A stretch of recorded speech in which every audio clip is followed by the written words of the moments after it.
Bonjour à tous, bienvenue dans ce webinaire Your Green Experience organisé par le Bonjour. pôle éco-conception. Bonjour, on va peut-être se laisser encore une petite minute histoire que tout le monde soit là.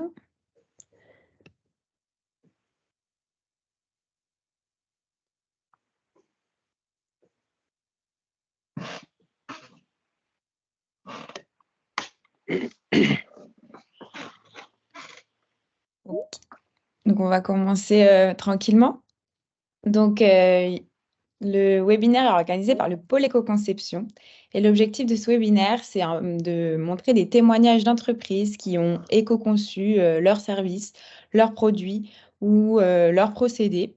Donc d'avoir des témoignages d'entreprises avec les avantages, les contraintes aussi qu'ils ont pu rencontrer au cours de leur démarche. Et l'objectif, voilà, c'est de vous inspirer, de participer au partage de connaissances sur le sujet éco-conception.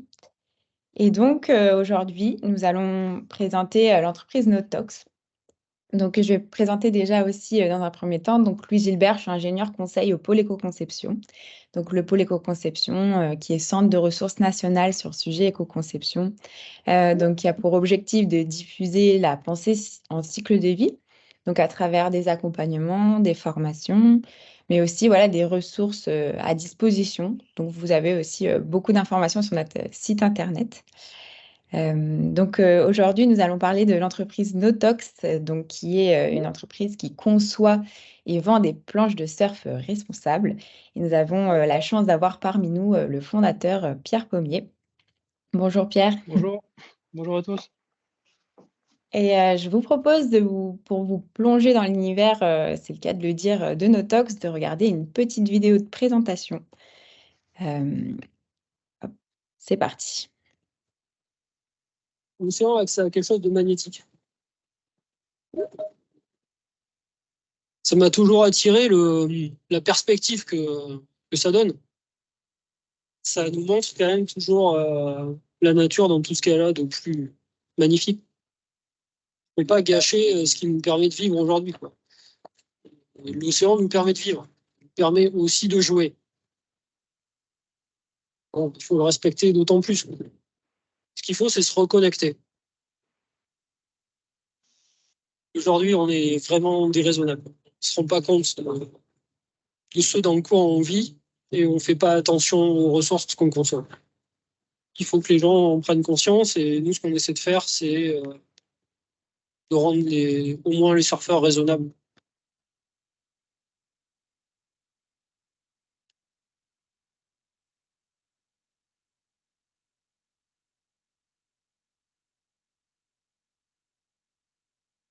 Autant que c'est une marque qui fabrique des planches de surf écologiques, plus respectueuses de l'environnement et également de la santé des personnes qui les fabriquent.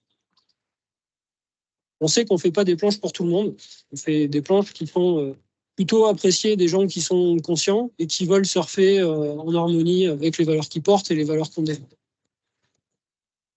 Quand on a démarré le projet, ce qui m'a motivé, c'est la relation à la nature et en fait la reconnexion à la nature. Ça oblige quand même à se poser les questions de savoir qu'est-ce que je fais exactement, quel impact ça a. Et dans le monde du surf, il y a quelque chose que je trouve injuste. C'est ce grand paradoxe entre le marketing et au final la réalité du terrain. Des productions massives de planches, de textiles, en lien direct avec l'océan qui est une des premières ressources qu'on doit protéger, quoi. C'est quelque chose d'assez ahurissant. En fait, en transformant 9 kilos de matière, au final, il reste 3 kilos dans la planche de surf et on aura généré 6 kilos de déchets qui ne seront ni recyclables, ni recyclés. Et ça m'a tellement choqué que je me suis dit qu'il fallait faire quelque chose. Voilà, on va s'arrêter là pour pas spoiler le reste du webinaire, mais petite introduction voilà, sur l'univers Notox. Donc, on voit que voilà, l'éco-conception en fait présente dès le début. Pierre, est-ce que tu peux nous dire, merci d'être parmi nous, Pierre, aujourd'hui, est-ce que tu peux nous Merci. dire comment s'est passée la création de Notox, depuis combien de temps l'entreprise existe et voilà, quelles ont été les premières étapes? Alors, la création de l'entreprise s'est faite de manière très, très progressive. En fait, on a commencé à travailler sur le sujet En 2005, alors au début, c'était vraiment plus un loisir, si on essayait de trouver des solutions pour faire les choses différemment et puis progressivement, on se rendait compte que, c'était pas simple de trouver des choses différentes pour la fabrication des planches et donc on y passait de plus en plus de temps, de plus en plus d'énergie, jusqu'à ce qu'on ait besoin en fait de mettre en œuvre, les pistes qu'on identifiait. Et là, ça devenait incompatible définitivement avec notre vie professionnelle. Donc, on a décidé de se lancer. Et donc voilà, c'était un peu le grand saut dans l'inconnu parce qu'on n'était absolument pas entrepreneur, on était ingénieur. Et donc, on connaissait absolument rien, ni à la gestion d'entreprise, ni au marketing, etc. Après, c'est peut-être aussi ce qui a fait qu'on a fait les choses de cette manière-là. Mais effectivement, donc l'entreprise ensuite a été créée en 2009, donc ça veut dire que pendant 4 ans, on a essayé de faire tout ce qu'on pouvait et donc en 2009, on a vraiment créé l'entreprise avec le local et on a commencé, la fabrication des planches. Donc l'idée, Ouais. c'était, enfin voilà, comme on a exposé dans l'introduction, vraiment de faire des planches moins impactantes pour l'environnement en utilisant différents types de matières et de procédés. D'accord. Et du coup, est-ce que tu peux nous expliquer comment est fait une planche de manière classique, disons? Alors, une planche conventionnelle, c'est fabriqué avec un noyau en mousse de polyuréthane. Donc, c'est un bloc de mousse qui est mis en forme par le shaper, donc l'artisan qui sait faire des formes qui flottent bien, qui surfent bien, etc. Et ensuite, donc ce pain de mousse, une fois qu'il a été shapé, lui est recouvert d'une toile en fibre de verre, enfin une ou plusieurs toiles en fibre de verre, qui elle ensuite est enduite de résine polyester. Voilà, donc on se retrouve avec des matériaux qui sont, encore aujourd'hui absolument pas recyclés, même si la mousse polyuréthane peut, commencer à devenir un peu recyclable, mais ce qu'il y a, c'est que la matière, neuve coûte moins cher que ce qu'il y a à mettre en œuvre pour la recycler. Mais les fibres de verre ne sont pas recyclables, car elles sont incompatibles avec le circuit, verre alimentaire. Et les résines polyester, elles, sont des résines qui sont vraiment chargées de solvants et un solvant puissant, le styrène, qui pose des problèmes à la fois en termes d'environnement et en termes de santé pour les gens qui les manipulent. D'accord. D'accord. Et comment il est positionné alors la concurrence? Est-ce que c'est un sujet qui est beaucoup abordé dans les concepteurs de planches de surf ou alors c'est plutôt novateur? Comment vous vous positionnez par rapport à ça?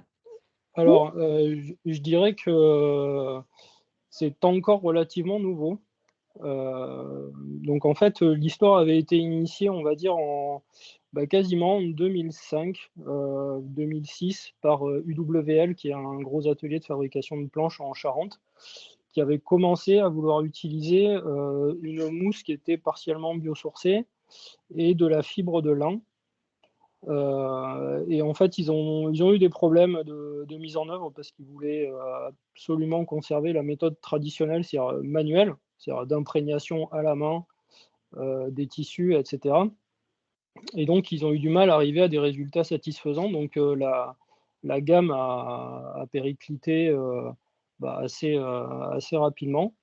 Mais c'est quand même eux qui ont ouvert la voie et je dirais qu'en fait, nous, on était en train de réfléchir à ces sujets en même temps et on s'est dit que, pour arriver à utiliser d'autres types de matériaux, il allait falloir surtout changer complètement les procédés, de manière à pouvoir, s'adapter au mieux et avoir des résultats, plus performants, quoi.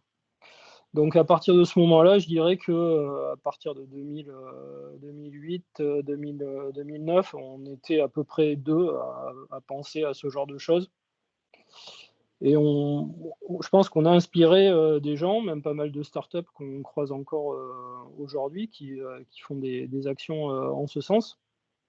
Mais on va dire que c'est quand même loin d'être un élan massif, alors que vraiment l'activité le justifierait, quoi. Parce que, même si dans les faits, c'est pas ce qu'on voit aujourd'hui sur, 90 ou 95 des planches de surf qui vont dans l'eau, c'est quand même ce qu'on voit quasiment dans, 95 des communications qui sont faites, dans la presse, ou autre, quoi. D'accord. Et comment avez-vous fait pour vous lancer dans l'éco-conception? Alors, comment ça s'est passé? Est-ce que vous avez été accompagné dès le début? Comment ça s'est passé pour vos premières planches? Alors, au début, c'était vraiment, complètement empirique et complètement itératif. Alors pour la bonne et simple raison que je crois qu'en 2000, enfin dans les années 2005-2008, je crois pas que les analyses de cycle de vie, c'était quelque chose d'extrêmement répandu, voire peut-être même pas du tout. Donc en fait, c'était, plutôt du bon sens. Donc en fait, quand on s'est lancé, on a démarré, par, l'audit d'un atelier conventionnel, qui appartenait à Laurent, qui est un de nos salariés aujourd'hui. Et donc là, on a pris, vraiment tous les matériaux entrants, tous les résidus de transformation de ces matériaux-là, pour essayer justement, de connaître le ratio entre la quantité de matière transformée et la quantité de matière qui reste dans le produit, fini. Et ensuite, on a essayé de comprendre quels étaient, l'impact de ces déchets de production et voire même, l'impact de l'utilisation et de la transformation des matériaux en question. Donc, au début, on n'a pas voulu traiter le problème de la fin de vie parce qu'en fait, la fin de vie, c'était quelque chose de et c'est toujours quelque chose de compliqué parce que les planches de surf, ça prend de la place et ça pèse pas grand-chose. Donc en fait, il faut une logistique qui soit extrêmement efficace, pour permettre, le rapatriement de ce type de produits, dans un endroit qui soit capable de les recycler, si la planche est conçue pour, quoi. Donc pour le moment, on s'est vraiment limité à, limiter l'impact des déchets de production. Donc c'est là où on a vu, justement ces différents, matériaux, donc les mousses de polyuréthane, donc qui sont pas recyclables, qui contiennent des gaz toxiques. Les fibres de verre dont on a compris qu'elles ne pouvaient pas être justement, recyclées via un circuit, verre, conventionnel parce que le verre est traité pour être compatible avec les résines. Donc en fait, on ne peut pas, recycler ce verre-là. Et ensuite, les déchets de résine polyester, donc c'est des polymères catalysés, donc on ne peut pas inverser l'opération une fois qu'ils sont, polymérisés. Donc ceux-là sont également des déchets ultimes. Donc ça veut dire que tous ces déchets de production, donc en gros, quasiment 6 kilos de déchets, pour une planche de 3 kilos, ce que je dis dans la vidéo, ça c'est des déchets qui partent en enfouissement, parce que généralement c'est la solution qui est la moins chère et donc celle qui est retenue par les artisans. Et là-dedans, il y a des déchets qui sont, invisibles, comme par exemple, les fluides de nettoyage. Donc, tout le monde utilise de l'acétone pour nettoyer, les outils, et cetera. Et l'acétone, ça a ça de pratique, c'est que ça s'évapore. Donc en fait, on ça disparaît dans l'atmosphère. Alors voilà, c'est un polluant atmosphérique, mais ça, on n'arrive pas à le peser. C'est-à-dire on peut constater, ce qu'on utilise, mais on ne peut pas directement, quantifier ça comme un déchet matériel vu que ça s'évapore. D'accord. Et est-ce que donc vous êtes dans le sud-ouest, est-ce que vous vous êtes fait accompagner pour mettre en place une démarche d'éco-conception? Au bout d'un moment, comment ça s'est passé? Tu nous as parlé d'ACV, donc d'analyse de Ouais, cycle de vie. Voilà, comment ça s'est passé cette entrée dans l'éco-conception donc accompagnée? donc en fait, en regardant des publications qui avaient été faites il y a très, très longtemps par l'Ifremer en 1973 ou 75, je ne sais plus exactement, donc c'était très vieux. Ils commençaient à parler de composites en biomatériaux. Hem, donc en gros, tout est parti de là et on a commencé à essayer de trouver des substituts à chacun des matériaux de base qui constituaient, la planche. Donc on a commencé par le pain de mousse, donc cette fameuse mousse polyuréthane. Donc là, en fait, on a balayé pas mal de choses. Donc on a trouvé des mousses qui étaient, biodégradables, mais bon, ça, c'était pas particulièrement pertinent parce que dès que c'était exposé aux UV ou au sel ou à l'eau, en fait, ça se dégradait extrêmement vite. Donc ça, c'était toutes les mousses type, amidon, et cetera. Ensuite, on a essayé aussi des nids d'abeilles en craft, donc qui là était assez intéressant, mais qui posait des énormes problèmes en fait de mise en de mise en œuvre, de transformation pour arriver à faire des volumes en nid d'abeilles. Et qui nécessitait aussi quand même un traitement hydrophobe du carton. Donc là, ça devenait aussi compliqué de faire ça à notre échelle. Donc en fait, assez vite, on est tombé sur le polystyrène issu du recyclage. Donc le polystyrène a ça d'intéressant, c'est que c'est une mousse qui peut être recyclée à l'infini. Alors du moins les morceaux qui ne sont pas souillés, voilà. Donc ça se prête bien plutôt aux déchets industriels, effectivement. Et donc ces déchets-là peuvent rejoindre l'usine pour refaire du polystyrène. Donc il y avait un cercle vertueux à ce niveau-là. Ensuite, concernant les tissus, donc on a repris justement les résultats de recherche de l'Ifremer et on s'est penché sur tout un tas de tissus, dont le lin et le chanvre, qui étaient des fibres, on va dire, endémiques du nord de la France et nord de l'Europe. Et donc, en fait, le lin a donné de très bons résultats parce que c'est une fibre qui est relativement fine, et donc qui s'imprègne bien et qui a des propriétés mécaniques qui sont vraiment assez étonnantes.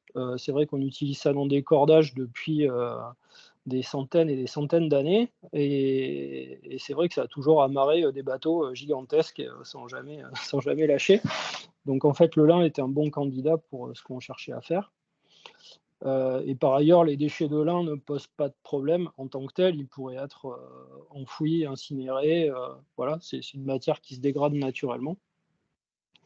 Enfin, du moins quand elle n'est pas protégée. Et ensuite, pour les résines, donc plutôt que d'utiliser des résines solvantées comme le polyester, on a commencé à regarder du côté des époxys, donc des résines bicomposants, donc dont la polymérisation se passe parce qu'il y a la présence de deux composants et non pas par évaporation d'un solvant qui est contenu dans la résine. Et là, on s'est rapproché d'une entreprise en Bretagne qui fabrique des résines époxy qui sont biosourcées à plus de 50%. Donc c'est comme ça qu'on a mis au point la première planche en polystyrène recyclé, fibre de lin et résine époxy biosourcée en 2009. Et donc pour faire cet assemblage, on a dû utiliser des techniques de compression par le vide parce que les fibres de lin sont très très raides comparées aux fibres de verre, ce qui fait qu'on peut difficilement les utiliser avec la méthode traditionnelle d'imprégnation. Donc jusque-là, on a fait tout ça par nous-mêmes. Et c'est vraiment que bien plus tard qu'on a fini par se rapprocher un peu du pôle éco-conception et également d'autres acteurs de l'éco-conception pour essayer de formaliser notre démarche de bon sens. Parce qu'on sentait aussi que des fois, dans le bon sens, il y a des choses qui peuvent être absolument contre-intuitives. Et donc, voilà, on va dire que c'est au cours des 5-6 dernières années où voilà, on a essayé de rationaliser tout ça pour être sûr de ce qu'on faisait et d'être sûr de ce qu'on avançait, quoi. Ok.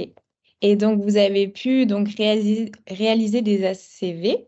Et est-ce que vous avez eu vous avez été surpris par des résultats? Est-ce qu'il y a des pistes que vous aviez prises qui finalement s'avéraient peut-être plus impactantes ou qui comportent des transferts d'impact environnementaux auxquels vous n'aviez pas pensé?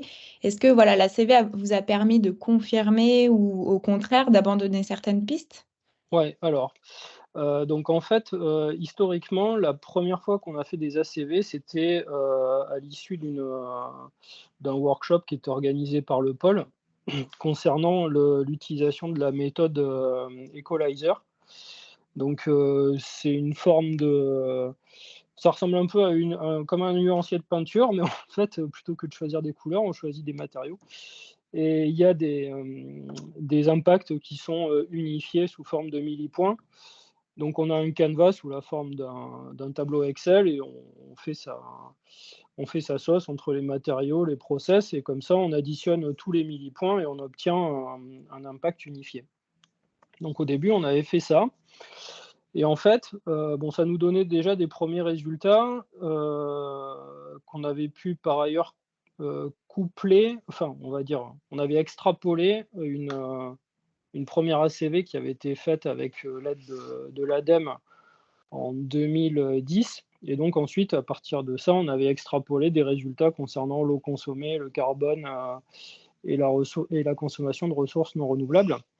Mais en fait, la véritable ACV telle qu'elle est présentée là sur l'écran, elle est extrêmement récente, elle date juste d'il y a 1 an, parce qu'en fait, on est tombé sur un cas difficile où là, la simple méthode qu'on utilisait jusque-là ne pouvait absolument pas nous donner d'indication sur la pertinence de ce qu'on cherchait à faire. Donc en fait, donc il y a 1 an, on a eu la chance d'être mis en relation avec des gens de chez Airbus à Nantes, qui devaient s'occuper de la revalorisation des déchets de production de l'usine de fabrication de l'A380 et l'A350. Et en fait, ils avaient vraiment énormément de déchets de carbone qui étaient liés à des tissus dont la date d'utilisation avait été dépassée. Donc ça veut dire que les tissus ne pouvaient plus être mis en forme dans le process comme ils étaient censés l'être.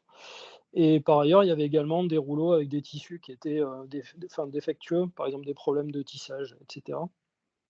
Donc, on a commencé à s'inquiéter de ce sujet-là, savoir si on pouvait récupérer ce carbone pour fabriquer des planches de surf plutôt performantes, ou des planches de foil, des planches de kite, etc. Et là, on s'est dit, mais bon, le carbone, bon, sans vouloir être un peu trivial, mais le carbone, c'est quand même un peu de la merde. Et donc, là, je ne savais pas, voilà, si le fait de récupérer quelque chose qui allait être jeté, bon, ça semblait être une bonne idée, mais d'un autre côté, compte tenu de l'impact environnemental de la fibre en elle-même, je ne savais pas si ça a été vraiment aussi simple que ça, quoi. Donc, c'est là où on a commencé à faire donc une véritable ACV, donc avec l'agence Think+, qui est pas très loin de chez nous. Et donc, on a balayé vraiment la totalité du process, la totalité des approvisionnements, etc. Et donc, on a pu obtenir une ACV suivant, je ne sais plus combien, 6 ou 7 critères qui nous permettaient vraiment d'arriver à comprendre que la démarche était intéressante, quoi. Donc ça, c'était vraiment le gros apport de cette ACV, parce qu'en fait, là, on était complètement dans l'inconnu. Pour moi, le résultat, ça pouvait être aussi bien 3 fois plus impactant que ce que j'avais imaginé, comme ça pouvait être beaucoup moins impactant que ce que j'avais imaginé. Donc en fait, c'est ce qui s'est passé. Cette planche en carbone upcyclé, s'est avérée être la construction la plus éco qu'on ait dans notre gamme. Et en fait, pour une raison assez simple, il y a alors cette fois-ci, il y a 3 ans, on avait déjà utilisé du carbone issu du recyclage des usines de BMW. Alors là, c'était vraiment des chutes de carbone qui étaient récupérées par une filiale de BMW qui était en Espagne. Et le carbone était étrié pour être mis sous la forme de feutre. Et ensuite, il y avait des métiers à couture, en fait, qui cousaient ce feutre-là pour le rendre manipulable dans le composite. Et ensuite, c'était conditionné et renvoyé chez les distributeurs. Et en fait, on s'est rendu compte que le fait d'utiliser une matière sans transformation, donc là en l'occurrence le carbone qui venait de chez Airbus, c'était quelque chose de bien moins impactant que d'utiliser une matière qui, pour son recyclage, devait parcourir des kilomètres et des kilomètres, plus être mécanisée, traitée, etc., quoi. Donc en fait, là, on s'est rendu compte aussi un peu de l'ambiguïté qu'on pouvait avoir au niveau de la perception client, parce qu'en fait, pour le client, il a effectivement en face de lui 2 produits qui sont en carbone recyclé, enfin tel qu'il le perçoit, mais vraiment dans les faits, il y en a un où c'est une catastrophe, il vaudrait mieux utiliser du carbone neuf, et l'autre où c'est particulièrement pertinent, quoi. Donc ça a été un des enseignements. Et ensuite, un des autres enseignements nous a montré que on avait quand même des sujets concernant la distribution de nos produits. C'est-à-dire, globalement, les résultats d'impact environnementaux étaient relativement en phase avec ce qu'on avait identifié avec Equalizer. Bon, là, c'était plus précis, mais bon, je veux dire, dans les ordres de grandeur, on y était. Par contre, on avait clairement minimisé l'impact de la distribution de nos planches. Donc ça, c'est des sujets sur lesquels on sait qu'on doit travailler encore aujourd'hui. Et là aussi, il y avait des choses assez contre-intuitives. C'est-à-dire que, par exemple, quelqu'un qui habite à 30 ou 40 km de chez nous, il est plutôt enclin à venir chercher sa planche par lui-même dans nos ateliers. Donc, ce qui peut être sympa pour la rencontre et pour une visite. Mais en l'occurrence, ça, c'est bien moins efficace que des expéditions, ne serait-ce que par messagerie, où là, les transports sont mutualisés. Donc, en fait, l'impact du transport s'effondre assez vite, quoi. Donc, il y a eu voilà, quelques points comme ça qui étaient assez étonnants, quoi. D'accord. Et au travers de ces analyses, alors, comment maintenant vous avez, enfin, stabilisé un peu, les choses? Si demain j'achète une planche, Notox, de quoi est-elle constituée? Est-ce qu'il y a différentes gammes? Donc alors, aujourd'hui, les gammes qui sont présentes au catalogue sont donc la Green One, donc c'est la planche en fibre de lin, donc polystyrène issu du recyclage, donc avec un taux de matière recyclée entre 25 et 50. Ça, c'est vraiment dépendant en fait des gisements de matière qui sont captés et recyclés. Donc là, on peut pas partir sur un taux fixe, on va dire. Ça dépend de ce qui est collecté. Donc polystyrène recyclé, fibre de lin, résine époxy biosourcée à 56% et construction sous vide. Donc ensuite, on a donc une gamme EPS recyclée. Donc là, c'est une gamme qui est un peu comme la planche en fibre de lin, mais qui utilise de la fibre de verre pour le côté budget, en fait. Donc ça donne une première planche, en fait, moins impactante, mais qui est plus accessible pour les consommateurs. Et au final, qui est un peu moins impactante que ce que nous disait Equalizer. Donc, elle est relativement proche de la planche en fibre de lin. Ensuite, on a la planche en liège Corco. Donc là, c'est une planche avec un noyau en polystyrène extrudé. Donc c'est un polystyrène qui a le bon goût d'être complètement étanche en cas de perforation et qui bénéficie d'une couverture en liège, qui est un liège local qui est récolté dans les Landes. Et ensuite, donc à la gamme, on a la Green Flex, donc qui est une planche qui a un revêtement en plaquage bois. Donc là, on a fait une bascule entre, historiquement, c'était du plaquage en bambou, et on a réussi à trouver un bois européen qui avait des propriétés mécaniques quasi équivalentes. Donc ça, c'est arrivé avec le Covid où le bambou était devenu impossible à sourcer. Et donc, on a eu cette filière du plaquage en hêtre qui est devenue plus visible, et on a pu avoir de la matière. Et donc, aujourd'hui, c'est ce qui est rentré dans notre gamme à la place de la Greenflex bambou. Et donc, pour finir, la petite dernière, donc la Air Carbon EPS, donc noyau en polystyrène issu du recyclage, résine époxy biosourcée et fibre de carbone upcyclée, donc comme résidu des phases de production de chez Airbus. OK, super. Et donc on a parlé beaucoup de matières premières, mais il y a aussi eu beaucoup de travail sur la phase de fabrication. Ouais. Peux-tu nous en dire un peu plus et puis aussi nous dire, comment, de manière conventionnelle, les risques qui sont pris par les shapers et nous parler un peu de l'amélioration aussi que vous avez eue à ce niveau-là? Donc, alors, quand on a commencé à vouloir donc vraiment construire l'atelier, on s'est tourné vers la CARSAT et la médecine du travail. Donc la CARSAT, c'est Caisse d'assurance retraite et de santé au travail. Et donc la médecine du travail qui est là pour s'assurer des bonnes conditions de travail des salariés, pour leur demander de l'aide sur la meilleure manière de pouvoir manipuler les matériaux qu'on allait manipuler concernant donc l'impact sur la santé des opérateurs. Donc ça, c'était une démarche assez nouvelle, on va dire, pour eux, parce que d'habitude, c'est plutôt des organismes qui arrivent en contrôle et qui sont là pour sanctionner les entreprises qui ne protègent pas suffisamment leurs salariés. Alors en fait, là, il s'avère qu'ils ont compris qu'il y avait un vide total, c'est-à-dire que autant il y a pas mal de choses qui sont normées, on va dire, dans la menuiserie ou la carrosserie, ou enfin voilà, tout ce genre de professions qui existent depuis longtemps et pour lesquelles il y a des formations. Mais en fait, pour la fabrication des planches de surf, il n'y a absolument rien qui est prévu. Donc ils ont compris qu'on ne pouvait pas appliquer la totalité des normes de l'INRS, donc c'est l'Institut national de recherche en santé, et donc ils nous ont aidés à trouver le meilleur compromis entre le métier artisanal et les impératifs de protection. Donc la CARSAT nous a dépêché un ingénieur qui nous a permis de calculer les différentes vitesses d'écoulement d'air pour pouvoir faire de la captation de poussière, de la captation de solvants si on en utilisait, etc.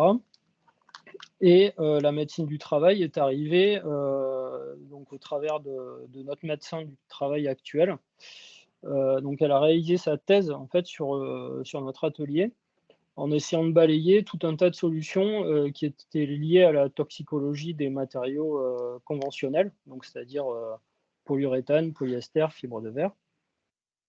Et donc là, on a été en mode rat de laboratoire pendant 6 mois. Donc c'était le lancement de l'entreprise, donc on avait quand même un impératif de faire du chiffre d'affaires très très vite. Donc au début, on a fait de la sous-traitance, donc pour d'autres marques. Donc ce qui a permis justement de lancer l'atelier avec une production conventionnelle, polyuréthane, verre, polyester, et donc de permettre à la médecine du travail de voir en situation quel était l'impact des infrastructures et des choix qu'on avait faits alors qu'on utilisait des matériaux conventionnels.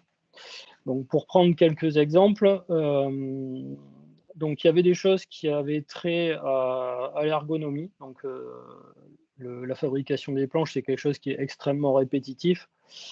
Donc en fait, il y a eu un réel bénéfice montré avec des caméras qui faisaient des études posturales sur l'utilisation de postes de travail à hauteur variable, donc qui pouvaient se régler pendant les opérations, c'est-à-dire électriquement.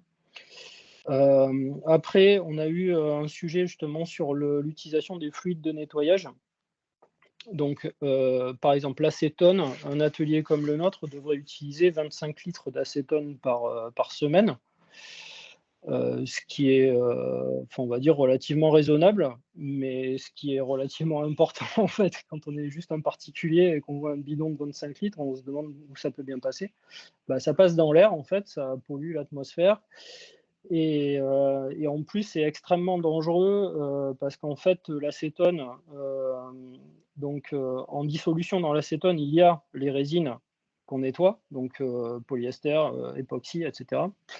Et en fait, l'acétone a cette mauvaise propriété d'être suffisamment fluide pour pouvoir passer à travers la peau. Donc par exemple, si à un moment on a un gant percé ou je ne sais pas quoi et qu'on a l'acétone qui est en contact avec la peau, en fait, les composés qui sont dissous dans l'acétone peuvent très bien migrer dans le sang au travers de la peau. Et donc là, s'en suivent des trucs vraiment pas sympas, genre leucémie, allergie, sensibilisation permanente, hémorragie pulmonaire, des machins comme ça, donc vraiment pas top. Donc là, elle nous a permis d'identifier des solvants à base de glycol, donc qui sont des solvants très gras, donc qui ne peuvent pas passer à travers la peau, qui change complètement la logistique de nettoyage, c'est-à-dire qu'il n'y a pas un séchage instantané des outils, donc ça c'est un peu contraignant au quotidien, mais du coup on est complètement préservé, quoi. Alors après, il y a aussi eu des flops, parce qu'il n'y a pas que des choses qui fonctionnent. Par exemple, pour le traitement de l'air de la salle principale où on manipule les résines, on avait pu identifier pour la destruction des solvants des tunnels à UV qui brassaient l'air de l'espace de travail et qui permettaient donc de capter donc le styrène donc à l'époque, vu qu'on était en démarrage sur des techniques conventionnelles. Et en fait, là, on s'est rendu compte avec des badges et des mesures d'air en sortie, qu'en fait, on rentrait bien du styrène en entrée. Le styrène disparaissait à la sortie, mais par contre, on récupérait du formaldéhyde. qui en fait est bien plus dangereux pour la santé que le styrène, même si pour autant, lui, il n'est pas dangereux pour l'environnement. Enfin, on va dire moins dangereux que le styrène.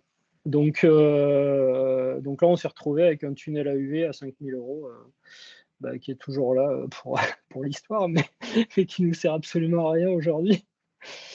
Donc voilà, et donc sa thèse a été publiée, et donc effectivement, elle montre bien que du coup les seuils d'exposition aux différents dangers professionnels sont réduits vraiment à leur strict minimum.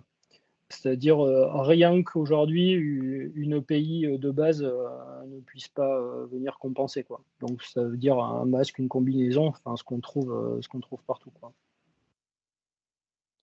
D'accord, OK, et alors comment, la démarche d'éco-conception influence votre travail au quotidien? On voit que vous avez fait, voilà, beaucoup de travail sur, la matière, sur la phase de fabrication. Vous avez aussi, drastiquement réduit les déchets. On pourra, tu pourras peut-être nous en dire un mot. Voilà, comment la démarche d'éco-conception est-elle présente au quotidien chez Notex? Alors en fait, la démarche, on va dire qu'elle s'inscrit dans une sorte de veille permanente. C'est-à-dire que systématiquement, on ne se repose jamais sur nos solutions comme étant des solutions définitives, parce que si on va par là, si on voulait être le moins impactant possible, ce qu'il faudrait, c'est ne rien faire du tout. Donc malheureusement, nos planches ont quand même un impact. Ça, c'est sûr, moins que les autres, mais elles en ont quand même un. Donc on a toujours des phases d'amélioration. Donc alors par exemple, on a pas mal travaillé sur, la deuxième vie de nos déchets. Parce que c'est pas parce que les déchets sont plus sympas et qu'ils peuvent être, recyclés ou qu'ils peuvent être jetés sans pollution que, c'est une raison pour les laisser comme ça. Donc par exemple, donc le polystyrène repart au recyclage, donc ça c'est relativement simple. Après les tissus de lin, donc plutôt que de les jeter bêtement, en fait, on a réussi à trouver une entreprise qui les récupérait pour en faire, des feutres d'isolation bâtiment. Donc ça, c'est assez intéressant parce qu'en fait, du coup, le lin trouve une deuxième vie au travers d'un matériau qui lui-même va servir pour l'isolation thermique des bâtiments. Donc il va avoir à nouveau un impact positif dans sa deuxième vie. Donc ça, c'était assez intéressant.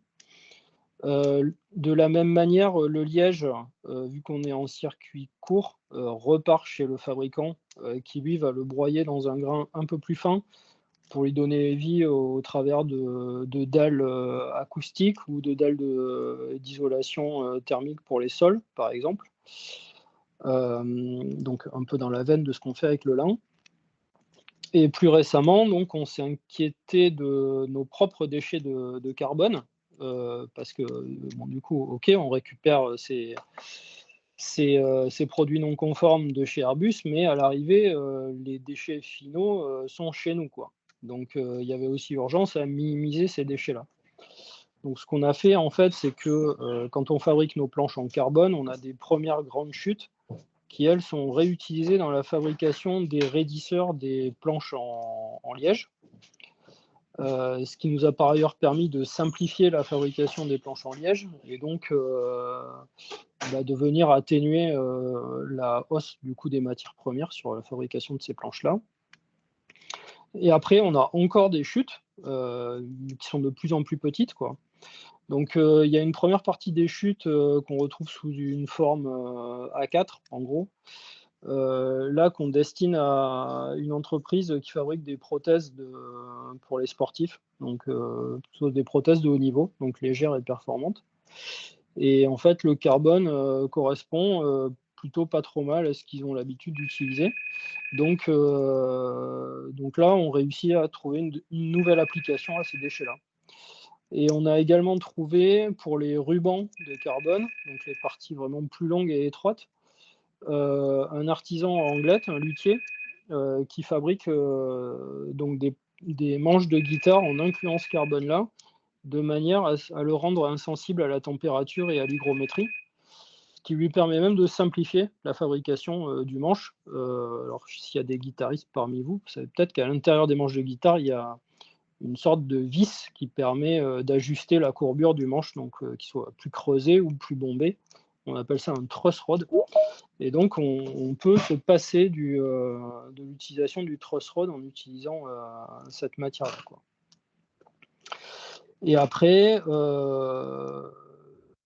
après, en fait, la démarche d'éco-conception reste quand même dans le fondement de l'entreprise. Donc, on est toujours en train d'essayer de réfléchir à comment améliorer les process, comment limiter le nombre d'étapes, parce que si on limite le nombre d'étapes, on limite le nombre on va dire, de déchets produits pendant ces différentes étapes. Ou bien on réduit le temps d'exposition des opérateurs aux phases à risque, même si on est bien protégé. Mais dans l'idée, c'est ça. Et maintenant, ce qu'on essaie de faire, c'est de rationaliser un peu tout ce qu'on a pu faire au travers de l'éco-conception pour essayer d'imaginer maintenant la fin de vie des produits. Donc ça reste la grosse phase pour laquelle on entrevoit peut-être un petit peu le bout du tunnel avec la réglementation REP ASL là, concernant la fin de vie des produits des produits de loisirs, quoi, articles de sport, etc.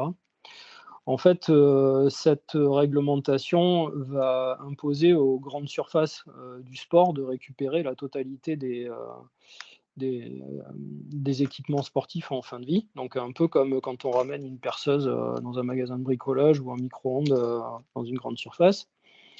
Et donc en fait, tous les équipements de sport vont pouvoir être collectés, donc bénéficier d'un circuit logistique national pour être envoyés dans des points spécifiques où ils vont être retraités, c'est-à-dire pour extraire composite, métal, etc.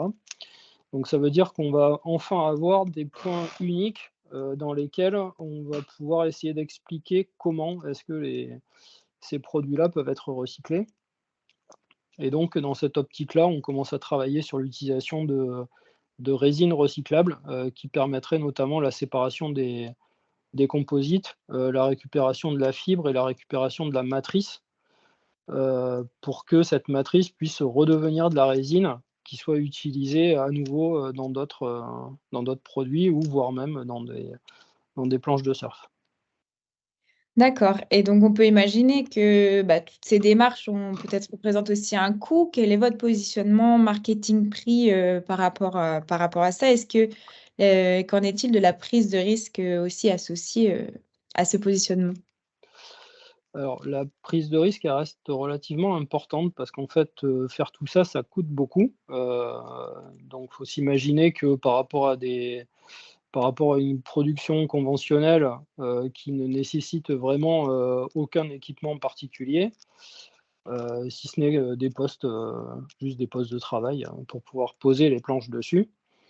Donc tout ça nous coûte extrêmement cher. Donc assez rapidement, on a été obligé de ne se débrouiller pour la commercialisation que par nous-mêmes. C'est-à-dire qu'aujourd'hui, on est un peu pris entre le prix d'achat, enfin le prix de vente, pardon, des planches de surf pratiquées donc, dans le commerce, c'est-à-dire auxquelles les gens sont habitués. Donc on ne peut pas vendre nos planches plus cher que les planches vendues comme des planches haut de gamme, donc c'est-à-dire avec un marketing haut de gamme, parce que souvent la construction reste la même. Donc on se cale là-dessus au niveau du prix. Par contre, nos coûts de production sont bien entendu beaucoup plus élevés. Donc, ce qui veut dire que on a une marge qui est suffisante si on vend par nous-mêmes les produits, donc en direct, mais par contre qui n'est absolument pas compatible ni avec la vente en magasin, ni avec la vente via un distributeur, s'il devait y avoir en plus un distributeur. Donc je dirais que là aujourd'hui, l'équilibre est faisable parce qu'on est uniquement en vente directe. Sinon, au début, on avait essayé de travailler avec des magasins ou des distributeurs. Mais en fait, il y avait deux options. C'est soit on sacrifiait notre marge et on travaillait quasiment pour rien. Soit en fait, le prix de vente était augmenté au risque que les produits ne soient pas vendus. Et de toute façon, là-dedans, on trouvait un peu bizarre quand même le fait de faire payer aux gens bien plus cher un service qui pour eux est juste de l'ordre de la disponibilité ou de la visibilité du produit. Voilà. Alors qu'en fait, en l'achetant directement chez nous, au final, ils l'ont pile au bon prix, on va dire. Donc nous, ça nous permet de faire quelque chose de plus pertinent et de plus qualitatif à un prix qui est plus accessible pour tout le monde, quoi. Et est-ce que la démarche d'éco-conception vous a permis aussi d'avoir des avantages aussi, en fait, des bénéfices autres que environnementaux? Alors, bon, clairement, je pense que si on n'avait pas eu cette volonté affichée de faire des planches à moindre impact environnemental, et si on n'avait pas tenu notre ligne dans le temps, parce qu'aujourd'hui, on est vraiment spécialisé là-dedans et on ne fait que ça. C'est-à-dire qu'on ne fait pas de planches conventionnelles, enfin, ou du moins extrêmement rarement quand on nous en demande, mais c'est vraiment complètement à la marge. Et donc, ça nous a permis d'être identifiés à l'extérieur de manière assez directe et assez simple. Et ça, je pense que c'est une des grosses forces de cette démarche-là, quoi. Et ça nous a permis même d'être connus, même dans des pays où aujourd'hui on ne vend pas nos planches. C'est-à-dire que je sais qu'on est connu jusqu'aux États-Unis, en Australie, on est connu à peu près partout. Parce que, voilà, on est les seuls à ne faire que ça et à mettre autant d'énergie à faire en sorte que, nos résultats soient vérifiables et vrais, quoi. Ok, super. Et peut-être dernière petite question, après on va voir s'il y a peut-être des questions au niveau des participants. Donc comment embarquer les clients et les fournisseurs dans l'éco-conception alors comment leur dire que c'est ce qu'il y a de mieux finalement? Comment faire? Alors, embarquer les clients, enfin, c'est facile et difficile à la fois. C'est-à-dire que généralement, les clients qui viennent nous voir ont été attirés par enfin, par cette position qu'on a. Donc, ils viennent pour avoir une planche moins impactante. Après, souvent, cet argumentaire-là fonctionne bien avec soit les surfeurs débutants en progression, ou on va dire niveau intermédiaire, ou le public féminin. Mais c'est vrai qu'on est encore aujourd'hui sur une physionomie on va dire de surfeurs confirmés, qui restent attachés à la performance, etc. Et donc très attachés au matériel et à la performance du matériel. Et aujourd'hui, même si on a fait nos preuves et qu'on a des planches en compétition, etc., il y a toujours un doute qui subsiste quant à la performance de quelque chose qui est éco-conçu versus quelque chose qui ne l'est pas et qui serait, je sais pas, je dirais, brandé comme une Formule 1, quoi. Et donc on a toujours un peu ce paradoxe avec lequel il faut qu'on joue au quotidien en fonction des clients. Oui, gros sujet, la performance dans l'éco-conception. C'est pour ça aussi qu'en général, on conseille de témoigner justement sur cette performance qui n'est pas remise en question, quoi, au final, quand on fait de Ouais. l'éco-conception. Par exemple, aujourd'hui, on a quelqu'un donc qu'on sponsorise, Clément Rosero, qui a fait, qui a fait 2e, donc vice-champion du monde, en kitesurf, donc en kitesurf dans les vagues, avec une planche à nous qui était fabriquée donc en carbone upcyclé. Donc ça montre que, on peut avoir des produits très performants qui font l'objet d'une démarche d'éco-conception et les retrouver sur les podiums. C'est pas, enfin, je veux dire, c'est plus comme on peut encore l'entendre des fois, que les produits éco-conçus, c'est pour enfin, même si c'est un peu, voilà, mais genre c'est pour les bobos et puis, bon, non, c'est pas le cas, quoi. C'est avant tout, on fait des produits qui fonctionnent bien, qui sont adaptés aux besoins de chacun. Donc effectivement, voilà, comme je disais, il y a des cibles, qui adhèrent plus facilement et plus rapidement, au sujet. Mais, voilà, on a aussi pour rôle d'expliquer aux autres que, il faut s'enlever de la tête que, un truc qui est pas éco-conçu va être plus perf, quoi. Ça, c'est de la bêtise. Et souvent, c'est juste, ceux qui font les trucs, perf qui se donnent pas la peine de faire les choses mieux, quoi. Parfait. Merci beaucoup, Pierre, pour ce témoignage. De rien. Est-ce qu'il y a des questions? N'hésitez pas à prendre la parole au micro ou alors l'écrire dans le chat. C'est comme vous préférez.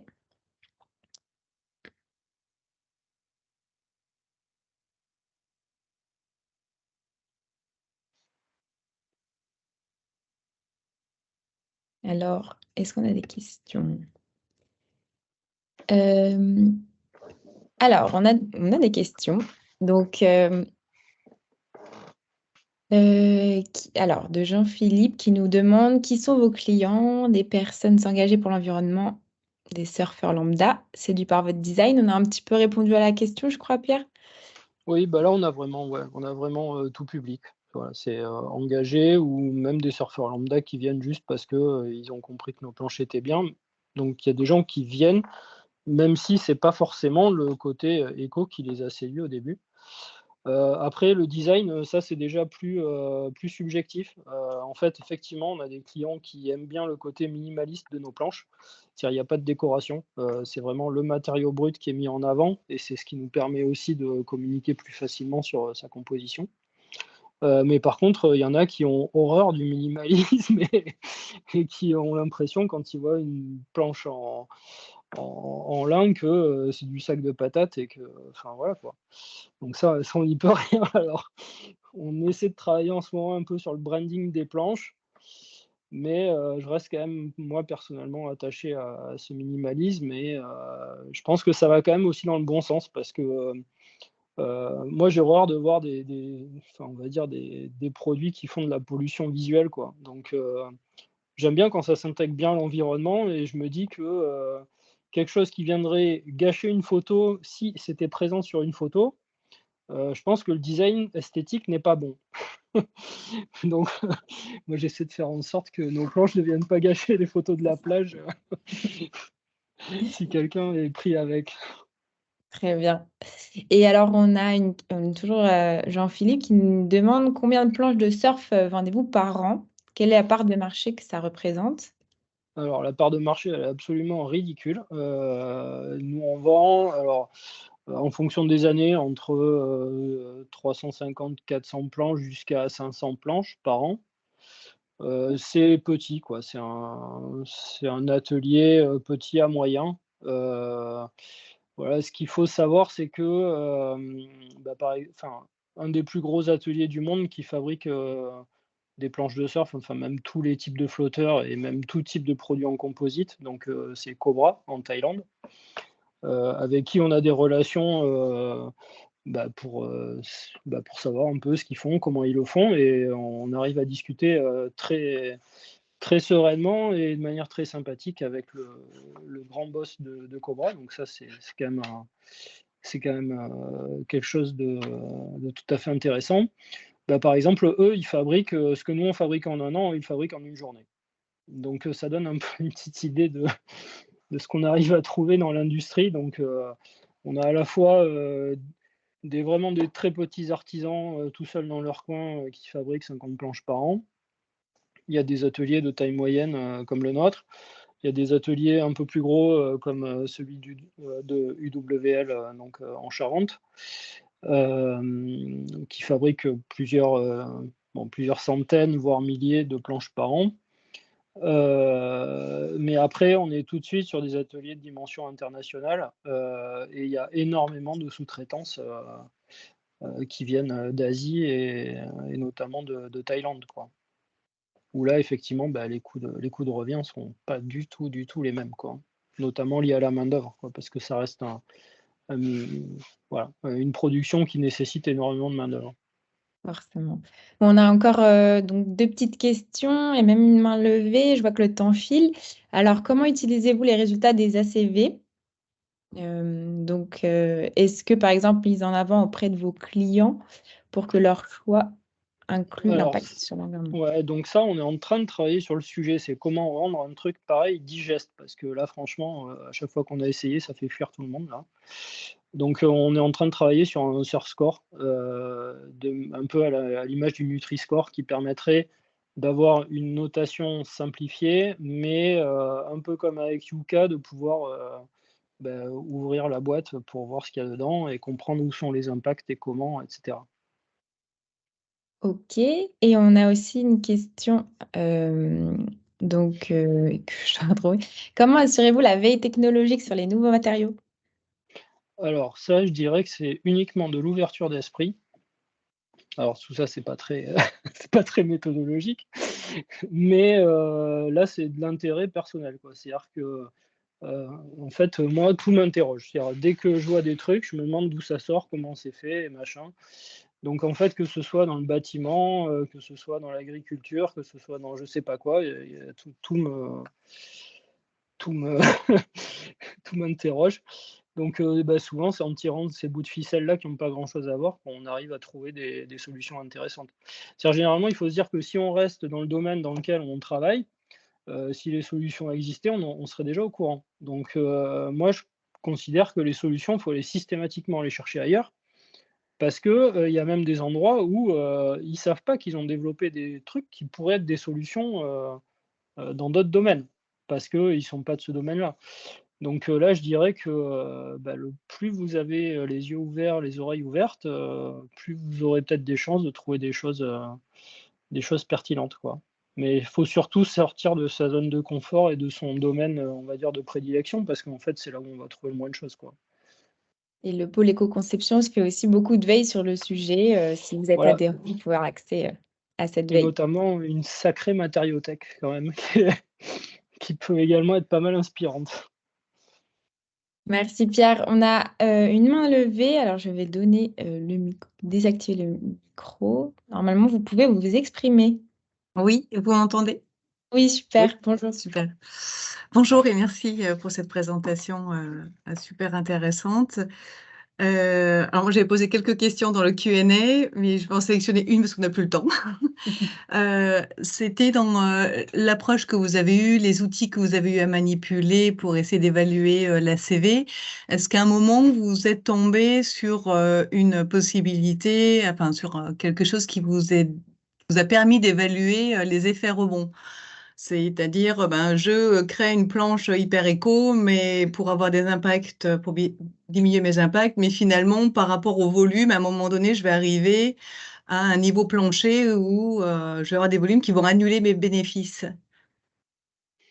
Alors en fait, donc la dernière ACV qu'on a faite, prend en compte justement les différents, enfin ces différents effets-là qui sont liés à la quantité de produits, enfin on va dire de produits, manufacturés. Donc là, effectivement, on a des choses, par exemple, qui ont trait au transport, de la matière première. Et qui nous donne également des indices des fois d'amélioration. C'est-à-dire par exemple, plutôt que de faire quand on a une production qui est réduite, on a tendance à faire des approvisionnements fréquents, ce qui peut ne pas aller dans le bon sens parce qu'en fait l'impact transport versus la quantité de matière, disponible dans la TV devient plus importante. C'est une question à Donc, Demain. on peut voir des choses, Non, je t'en prie, vas-y. choses comme C'est un ça. webinaire. L'éco-parc, Oui. c'est lié qu'à la France ou c'est lié aux autres pays? Pardon? Excusez-moi. Ah. Bon. De toute façon, il ne reste plus beaucoup de temps. Pierre, je te propose de conclure. OK. On pourra répondre aux questions dans le chat ultérieurement à ce moment-là. OK. Ok, super. Merci beaucoup en tout cas pour ce témoignage, Pierre. N'hésitez pas à vous rendre sur le site du pôle éco-conception. Vous retrouverez donc l'éco-initiative de Notox avec voilà, le témoignage, aussi toutes les étapes, la mise en place de la démarche d'éco-conception chez Notox. Donc, vous pouvez le retrouver sur le site du pôle avec d'autres éco-initiatives d'entreprises qui se sont lancées comme ça, qui se sont lancées dans des démarches d'éco-conception. Donc, n'hésitez pas à aller voir pour vous inspirer et toujours pour diffuser en fait cette pensée cycle de vie, cette démarche de conception au maximum, voir que c'est réalisable, c'est possible, plein d'entreprises l'ont fait. Donc vous avez toutes ces informations sur le site du pôle éco-conception. Donc il y a aussi Le pôle développe aussi donc plusieurs outils et des guides, donc vous pouvez aussi les retrouver sur le site. Donc on a parlé de l'Equalizer tout à l'heure avec Pierre. C'est aussi donc un outil qu'on vend sur le site du pôle, donc n'hésitez pas à aller voir. On a aussi des serious games, des guides pratiques pour la mise en place de l'éco-conception. Et on a également des formations qui arrivent. Donc, si vous êtes intéressé par le sujet, on a des formations qui témoignent de qu'est-ce que c'est que l'éco-conception, comment on met en place une démarche. On a aussi des formations plus spécifiques avec les outils d'analyse des cycles de vie, comprendre comment ça marche, comment les utiliser. Et on a aussi des formations sur des sujets éco-conception filière, donc notamment la filière alimentaire et aussi la filière textile. Donc voilà, n'hésitez pas, vous avez toutes les informations sur le site du pôle éco-conception. Pierre, merci encore d'avoir été parmi nous. Est-ce que tu veux dire un petit mot de la fin peut-être? Écoutez, bon appétit à tout le monde. Super. Merci beaucoup. Le webinaire sera donc disponible en replay et vous aurez aussi le support de formation. Donc voilà, merci à tous d'avoir participé et puis Merci. à bientôt.